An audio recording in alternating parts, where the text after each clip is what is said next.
Hi, I'm Payton Dale and I am your friendly neighborhood wardrobe stylist. Welcome to the Payton Project.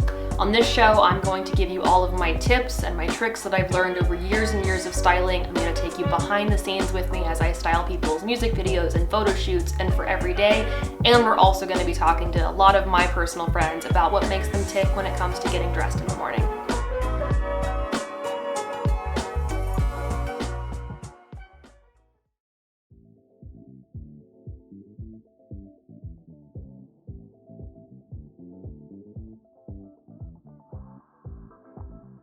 Hey guys, today we're going to talk about one of my favorite subjects. We're going to talk about denim. Today's episode, I'm so excited to share with you. We're going to be talking to Charlie Starr, lead singer of Blackberry Smoke and Bonafide rock star. Like dating, you need to really try on a lot of different pairs before you find your soulmate pair of jeans. Dressing room meltdowns. We're going to talk about vintage clothing. What are some wardrobe staples everybody should own? Hey everybody, welcome back to the Payton Project, Season 2. New location, new everything really, so greetings from the new space. We're going to be talking about a lot of the same stuff we did last time where we talked about style. You get to come and see what my job is like as a stylist behind the scenes, and we're going to talk to some of my friends. I'm really excited to have you here.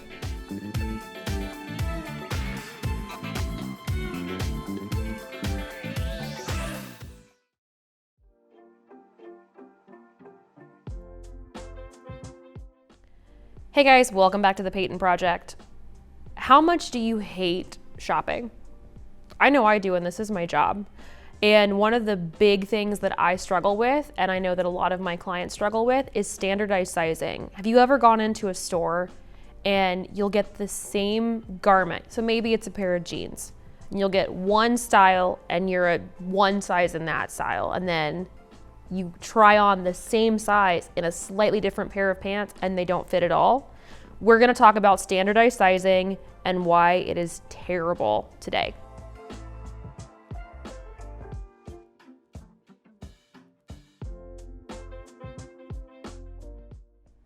So standardized sizing, at least in America, really started in the Civil War era. And what happened was they basically took a bunch of measurements from all the soldiers and kind of figured out the average of everybody. And they looked at height, they looked at shoulders, they looked at waist and hips, and they took it and ran with it. And then they essentially said, it kind of worked for men, let's do it for women. You can see why this is already a problem. In 1939, the government funded this basically, I want to say quest to try and figure out standardized sizing for women. And they asked all these women to come in so they could measure them and do the same thing. The problem, they paid the women to do it, so you ended up having women who were usually financially not as well off as other women would be. And because of that, they were malnourished. A large portion of these women actually had problems that went along with being malnourished. And they based these measurements on these women who were already underweight. So they took these women from this 1939 study and went, yeah, that's right. And that's what they've based most female sizing on since then. In 1958, we kind of got the more modern version of what standardized sizing is, but they experimented with these letters, F, S, for full and slender. And by the time the 70s rolled around, they'd made some slight tweaks to what we now look at as the standardized system with 0 all the way up to 22. Then time goes on, the 90s happen, we end up with double zeros, we end up with XXS. The problem is that we're still basing these standard measurements on this old study. And the other problem is that what one designer might call a 2, another designer might call a 4. And what ends up happening is you have these designers that do sample sizing and they make their sample garments based on a fit model. If that fit model has the same measurements as you, you might luck out. And if the fit model doesn't, you're SOL and you're crying in the dressing room. The other thing that you will notice is some brands that manufacture their garments in multiple factories they have different people cutting and they have different people measuring. So you will be a 2, a 4, a 6, and an 8 in one brand. But if you know this going into it, and you know the history of standardized sizing and why it's honestly just copying and pasting a bunch of measurements for dudes onto women, you'll know that it's not you. My big thing that I like to do is I like to have measurements in my phone. I have a little note section that I keep my measurements and I update them every few months.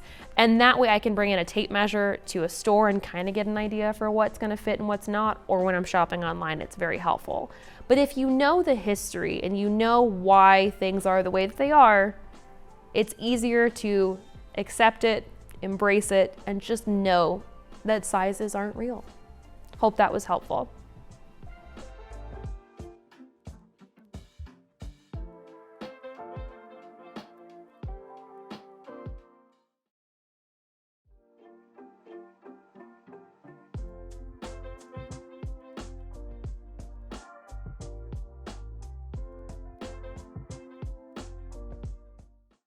Welcome back to the Payton Project. I am so excited to talk to one of my favorite people in the whole wide world, Crystal Douglas. She is an incredible seamstress, a costume maker to the stars, and I call her my work wife.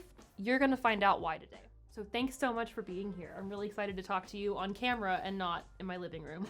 Thanks for having me. So I get a lot of questions about tailoring. It's like one of my #1 questions on TikTok. I get where to find a good tailor and how to know if they're a good tailor. And are my clothes worth even tailoring at all?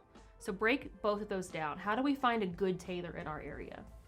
You know, you first want to figure out if something's worth tailoring, because there are certain things that you're going to want to take to a certain tailor and other things you're just going to want to skip altogether.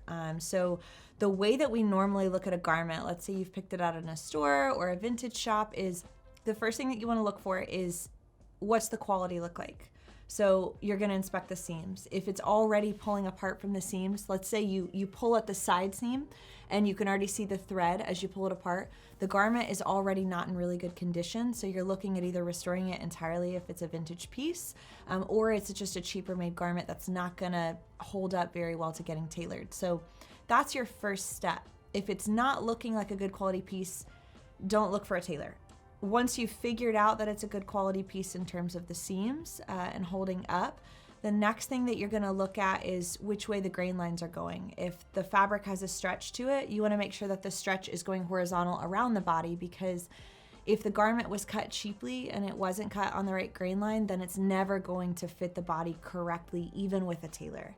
The next thing is just going to be what specifically is it that you need tailored. You know, I would take a dress to a different place than a men's suit. Unless you have a tailor that's well-versed in every aspect of it. So once you've figured out that this garment is worth tailoring, that it's good enough item that you want to invest money in and keep as a closet staple piece, the next thing that I normally say to do is get in your local neighborhood groups on social media. Type alterations, type tailor, just specific to exactly what you're having tailored, because someone who tailors leather jackets is different from someone who tailors suit jackets, is different from someone who does bridal alterations. So the key here is niching down and getting very specific into what you're looking for. That all makes sense. So I've learned so much from just being your friend for this long, but I remember that I used to just buy things because I liked them and go, I'll tailor them, it'll be fine. And they either sit in my closet or I bring them to you eventually and you go, we can't do this, we can't tailor this. Yeah. So when it comes to fit, what are some things that are non-negotiables as far as, let's say this jacket doesn't fit me and I love it so much and I want to take it to you. Yeah. What would be a red flag? We absolutely cannot tailor this. The biggest thing is you can't let things out beyond a certain point. And jackets are a really good example of this, because with a jacket, there are so many curves in every seam, especially for women, right? So you can let it out up to 1/2 inch in a lot of different areas, but in others, there's no space. There's 1/4 inch or less in that seam. So when it comes to letting a jacket out or making it longer or lengthening a sleeve, there's not a lot that you can do. It's easier to make it smaller than it is bigger. Absolutely. So let's say you pick out a garment in a store and you're like, man, this is so great, but the sleeves are like 1.5 inches too short and it's this middle ground. Okay, well, you have one choice. Your suggestion would be, all right, let's roll up the sleeve, right? Yeah. My suggestion would be the easiest way out. Yeah, the easiest way out. My suggestion would be, okay, we could drop it as much as an inch, but that's about as far as we can go. So if you're putting on this jacket and you're going, I don't like either of those options, leave it. Leave it for it's not meant to be yours. Whereas just nipping something in the center seam in the back and giving you that more like sucked in tailored look around the back, that's a lot more doable. But as we go down in sizes, it's only so doable. You just buy it in a different size. Buy it in a different size. Because what happens is a lot of times when you're taking shoulder seams apart and putting them back together, that grain line is actually on a curve. So it's gonna stretch and fray a lot more easily. So it's disintegrating as your tailor is sewing it. And so it's an experienced tailor thing only. And it only needs to be done if you really, really love that jacket or you can't get it in another size and you're willing to invest the money in that piece. So let's pivot a little bit, because as well as being an incredible tailor, you also are a costume designer for many of our artists that we love. Yep. We've collaborated on several things, and you've made you've made pieces for rock stars. I mean, you're like really cool. I'm just gonna nerd out on you for the next 20 minutes. Seamstress of the band. Seamstress for the band, yeah. So when a custom piece for an artist comes to you, walk us through that process a little bit, because a lot of people have been asking, like, how do you get those jobs? What's going on here? How did you get into the right place at the right time? Yeah. And then maybe we should tell them our favorite story about our favorite piece we've worked on. But tell us first, how do you, like, what's that process look like? Oh my gosh. Okay, so it's either one of two directions. One direction is directly from the artist, and the artist says, I have an idea for this piece. And I have no idea anything on the execution, and I have this drawing, and it's like in crayon or colored pencil, and it's always in their just own blood. eccentric and lovely and completely among the fairies, and I love it, and like it's totally out there, and I get to go, okay, now when you mean this, do you mean velvet or do you mean, and I'm able to like narrow down that direction. To translate. Yeah, because they know how something makes them feel, or they know how the fabric feels, but they don't know the difference between embroidery and chain stitch. Yes. You know, and so for me as a tailor and a costumer, I'll make that garment, but decoration like that is something that I'll hire out to another one of our friends to do. And so these custom pieces become so collaborative because it takes so many different skill sets to bring that to life. And usually in entertainment, we always have a deadline, and and we're always My heart limited. rate just started racing. Yeah, because that's the thing is, when we costume, we're always doing it for stage, or we're doing it for a music video, which means by the time that video comes out, it's a different season, as you know. So you're shopping the same way that you're trying to find fur coats in July, I'm trying to find stretch velvet in summer. So it's always a game, and it's always last minute, and you're always relying on what you can get locally or overnight just to be able to pull these things off. And then shipping's a nightmare with COVID and everything else that's been going on. I've spent up to $1,000 to ship something. Ice overnight. storms and all this crazy stuff that's happened in the last year. It's just most of our jobs have been getting stuff delivered, and like. So, I met Crystal 5 years ago, like something lifetime ago, and I met her because I had Charlie Starr. You guys know Charlie. He was on the show. He hired me to do a custom piece that was a very simple piece, and I hired another seamstress who kept messing it up. I had gotten a piece back for Charlie that was a month and a half late, and I got it, and the buttonholes didn't open. And someone had recently said, you need to meet my friend Crystal because she's like this incredible seamstress. And I had just become your friend on Facebook, and I had not met you in person, and I voice memoed you. And I was working at a music festival. That's right. And I got all of these voice messages from you. Crying. And you were crying in the messages, and I was trying to I make know, it out. I've never met you, but It was a buttonhole. She just needed it ripped open. Like, it was something so simple, but like, if you don't know, you don't know. You'd think that you'd be tearing a garment apart. This poor woman. I'm crying in her voice memo. So Crystal came when she got back in town. She fixed it for me. She remade the garment, and then we became really good friends. But it was. And we did one celebrity wedding together where I styled the groomsmen and you tailored them, but we had not done like a costume piece. Right, this jacket was our first custom piece together. So I'd gotten a call that morning to work on a jacket for John Bon Jovi, and I'm flipping out. I'm going, oh my God, yes. And then I thought, I don't know how to sew. They wanted me to design this jacket. Meanwhile, and I went, yeah, it's cool. I could do it. We'll figure it out. Yeah. Meanwhile, I was driving down to Florida to take care of my parents after the hurricane had hit their house. So I call Crystal. Right on the verge of no cell phone service. I was going into like the deadlands, like of no service. And you said, I know that you're busy. I know you're going to help your parents. Do you want to make a jacket for John Bon Jovi? And she went, yes, and hung up. That was it. So we ended up, she came back in. Everyone's fine in Florida. She came back. We made this jacket for John Bon Jovi. Yep. And it has been seen now, I think it was like 40,000 people a night were seeing this jacket. Yeah. And we're getting all these images, and it's so cool. It was beautiful. It was. And Yeah. I feel like ever since then, we've just been completely codependent. You cannot do this job if you don't have a tailor, and a tailor that knows what you're doing and knows exactly what you need. And I also can't do, most stylists can't sew.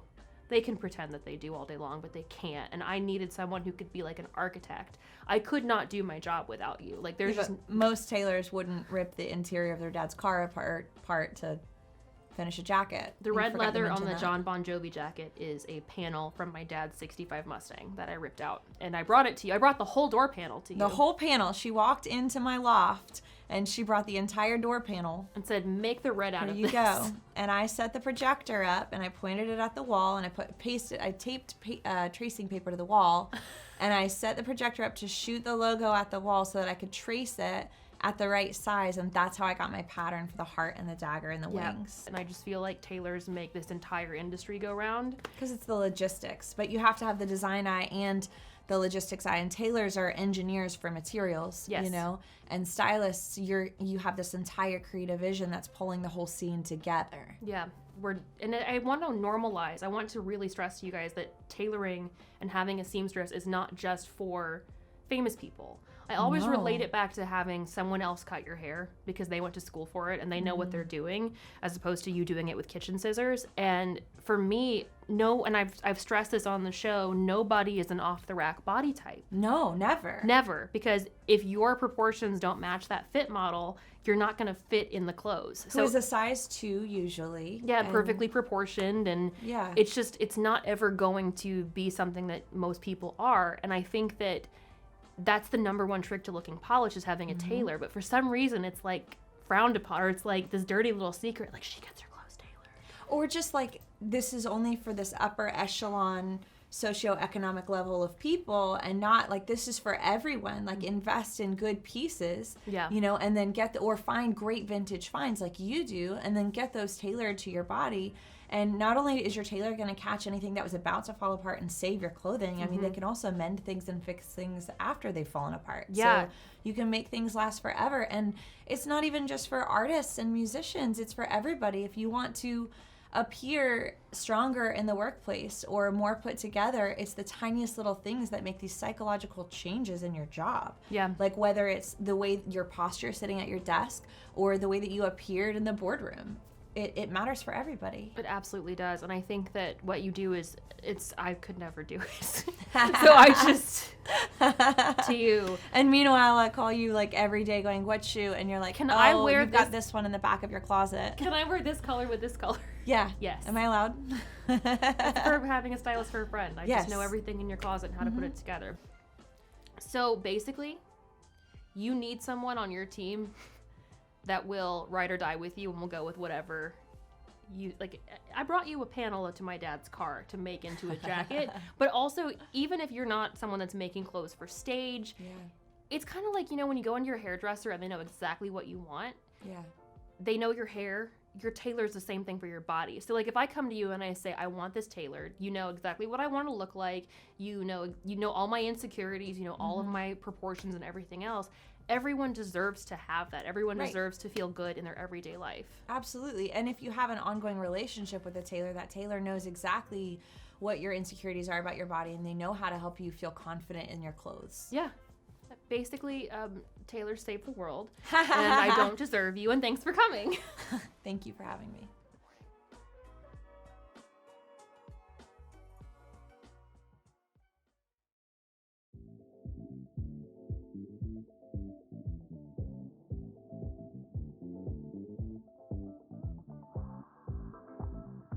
Hey guys, today we're going to talk about one of my favorite subjects. We're going to talk about denim.